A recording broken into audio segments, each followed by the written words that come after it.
ನಾವು ಪ್ರದರ್ಶನ ಸ್ಟಾರ್ಟ್ ಮಾಡಿದ ತಕ್ಷಣ ನಮಗೆ ಸ್ವಲ್ಪ ಒಂದು 500 ಮೀಟರ್ ಮುಂದೆ ಬಂದ ತಕ್ಷಣ ಲೆಫ್ಟ್ ಸೈಡ್ ಅಲ್ಲಿ ನಮ್ಗೊಂದು ದೇವಸ್ಥಾನ ಬರ್ತದೆ. ಫಸ್ಟ್ ಈ ದೇವಸ್ಥಾನ ದೇವ್ರು ನೋಡ್ಕೊಂಡು ವಿಸಿಟ್ ಮಾಡ್ಬಿಟ್ಟು ಮತ್ತೆ ನಾವು ಗಿರಿ ಪ್ರದಕ್ಷಿಣೆ ಸ್ಟಾರ್ಟ್ ಮಾಡಬೇಕು. ಬನ್ನಿ ನೋಡ್ತೀನಿ ಯಾವ ದೇವಸ್ಥಾನ ಅಂತ.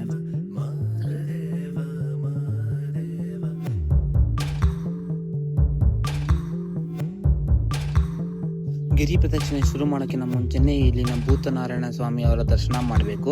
ಇಲ್ಲಿನ ಜನಗಳ ನಂಬಿಕೆ ಏನಂದ್ರೆ ಈ ಕಂಪ್ಲೀಟ್ ಗಿರಿಗೆ ರಕ್ಷಣೆ ಕೊಡ್ತಾ ಇರೋದು ನಮ್ಮ ಈ ಭೂತನಾರಾಯಣ ಸ್ವಾಮಿ ಅವರು. ಬನ್ನಿ ನೋಡ್ತೀನಿ ಈ ಟೆಂಪಲ್ ನಿಮಗೆ. ಓಂ ನಮಃ ಶಿವಾಯ. ಅಲ್ಲೇ ತಕ್ಷಣ ನಮಗೆ ದೇವರು ಒಳ್ಳೆ ಆಶೀರ್ವಾದ ಕೊಡ್ತಾರೆ. ದೇವ್ರದ್ದು ವಿಭೂತಿ ಇಟ್ಕೊಂಡು ಹಾಗೆ ಕಾಲ್ನಡಿಗೆ ಸ್ಟಾರ್ಟ್ ಮಾಡ್ತಿದೆ. ಓಂ ನಮಃ ಶಿವಾಯ. ಹರ ಹರ ಮಹಾದೇವ ಶಂಭೋ ಶಂಕರ.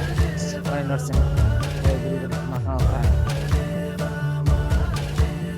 ಹಾಯ್ ಡೂಡ್ಸ್, ನಾನೀಗ ಬಂದಿದ್ದೀನಿ ತುಂಬ ವಿಶೇಷವಾದ ಪ್ರದೇಶ.